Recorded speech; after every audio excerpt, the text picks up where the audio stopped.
Perkenalkan, nama saya Nurlaili Syahbaniah, nomor induk mahasiswa 20050861, semester 2, Prodi Pendidikan Bahasa Inggris, Fakultas Keguruan dan Ilmu Pendidikan, Universitas Muhammad Samarinda. Yang terhormat Ibu Nina Putri, selaku dosen pengampu mata kuliah Bahasa Indonesia. Dan di video kali ini, saya akan menjelaskan mengenai bacaan Bahasa Indonesia.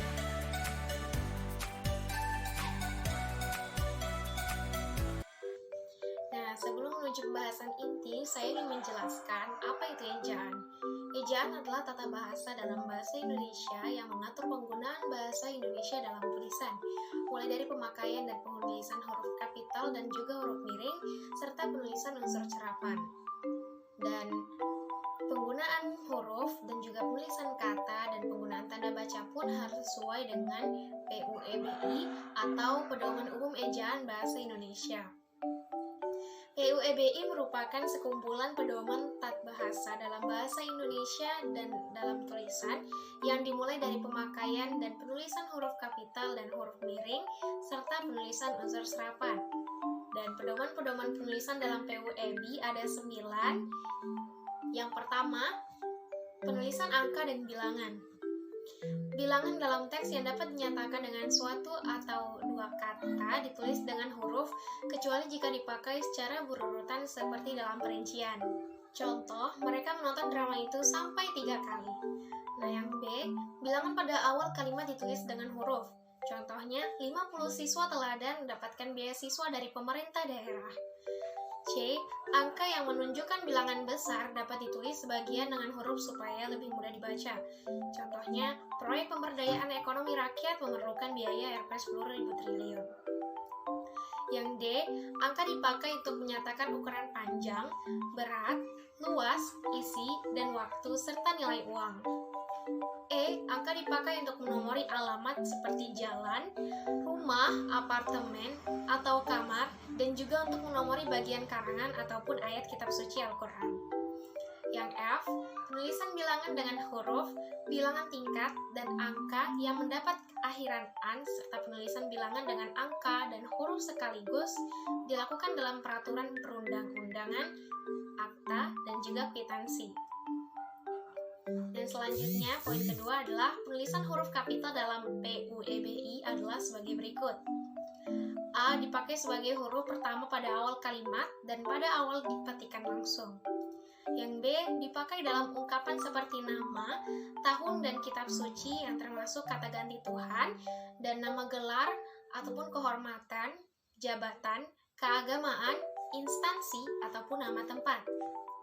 C. Digunakan sebagai nama bangsa, suku bangsa dan bahasa, tahun, bulan, hari, perayaan sejarah, dan nama geografi.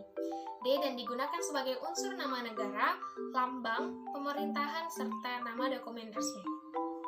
Yang ketiga, penulisan huruf miring. A. Huruf miring dipakai untuk menuliskan judul buku, nama majalah, ataupun nama surat kabar yang dikutip dalam tulisan termasuk dalam daftar pustaka. B. Huruf miring dipakai untuk menegaskan atau untuk meluruskan huruf bagian kata ataupun kelompok kata dalam kalimat. Dan yang C. Huruf miring dipakai untuk menuliskan kata ataupun ungkapan dalam bahasa daerah ataupun bahasa asing. Yang keempat adalah pemenggalan suku kata. Pemenggalan suku kata digunakan jika kata terpisah oleh pergantian baris. Dan dalam PUEBI, pemenggalan kata adalah sebagai berikut. A. Jika di tengah kata terdapat vokal yang berurutan, maka pemenggalan kata dilakukan di antara dua vokal tersebut. B. Jika ada satu konsonan di tengah kata, maka pemenggalan dilakukan sebelum konsonan. C. Jika terdapat dua konsonan di tengah-tengah kata, maka pemenggalan dilakukan di antara konsonan pertama dan konsonan kedua. Dan yang D. Jika di tengah kata terdapat 3 buah konsonan ataupun lebih, maka pemenggalan kata dilakukan di antara huruf konsonan yang pertama. Yang E. Jika terdapat kata yang ada di imbuhan awal ataupun akhir, maka kata tersebut dipenggal sesuai dengan kata dasarnya. Dan yang F. Kata yang terdiri atas 2 unsur yang dipenggal berdasarkan unsur-unsurnya. Dan yang terakhir, G. Jika terdapat satu huruf vokal pada akhir satu kata dalam pergantian baris, maka kata tersebut tidak boleh dipisahkan. Kelima, penulisan kata. Dalam PUEBI, penulisan kata adalah sebagai berikut. A. Kata dasar ditulis sebagai satu kesatuan, kata turunan imbuhan, dan kata turunan dari gabungan kata yang diberi imbuhan awalan dan akhiran. B. Jika salah satu unsur gabungan hanya dipakai dalam kombinasi, maka gabungan kata itu ditulis serangkai. C. Jika bentuk terikat diikuti kata yang huruf awalnya adalah huruf kapital, di antara kedua unsur itu dituliskan tanda hubung strip. D. Kata maha sebagai unsur gabungan diikuti oleh kata esa dan kata imbuhan, gabungan itu ditulis terpisah. Jika kata maha diikuti kata dasar selain esa, maka ditulis serangkai. E. Bentuk ulang ditulis secara lengkap dengan menggunakan tanda penghubung. F. Gabungan kata yang lazim disebut kata majemuk, termasuk istilah khusus unsur-unsurnya ditulis terpisah. G.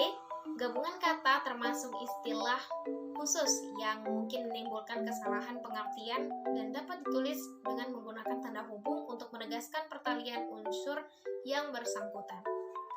H. Kata ganti ku, kau, mu, dan nya ditulis serangkai kecuali untuk penyebutan Tuhan. I. Khusus untuk kata depan di atau ke apabila diikuti kata yang merujuk tempat, penulisannya dipisah. Sedangkan jika kata depan di atau ke diikuti kata dasar yang tidak merujuk tempat, maka penulisannya digabung. J. Kata sandang, si, dan sang ditulis terpisah, dan partikel lah, kah, tah ditulis serangkai dengan kata yang mendahulinya. K. Partikel pun ditulis secara terpisah dari kata yang mendahului kecuali kata gabung yang sudah lazim dan kata tak sebagai unsur gabungan dalam peristilahan ditulis serangkai dengan bentuk dasar yang mengikutinya, tetapi ditulis terpisah jika diikuti oleh bentuk berimbuhan. Selanjutnya yang keenam adalah kata baku dan kata tidak baku. Kata baku adalah kata yang cara pengucapannya atau penulisannya sesuai dengan kaidah-kaidah ataupun standar kaidah-kaidah yang telah dibakukan. Ciri-ciri kata baku adalah A. Tidak dipengaruhi bahasa daerah dan tidak dipengaruhi oleh bahasa asing. B. Bukan merupakan bahasa percakapan. C. Pemakaian imbuhan dinyatakan secara eksplisit dan pemakaian kata sesuai dengan konteks kalimat. D. Tidak rancu dan tidak mengandung arti plunes dan tidak mengandung hypercorrect. Sedangkan kata tidak baku adalah kata yang cara pengucapan atau penulisannya tidak sesuai dengan kaidah standar atau kaidah-kaidah yang telah dibakukan. Yang ketujuh, kutipan. Kutipan adalah pengambilan satu kalimat ataupun lebih dari karya tulis lain untuk tujuan ilustrasi atau memperkukuh argumen. Ada dua jenis kutipan, yaitu kutipan langsung dan juga kutipan tidak langsung.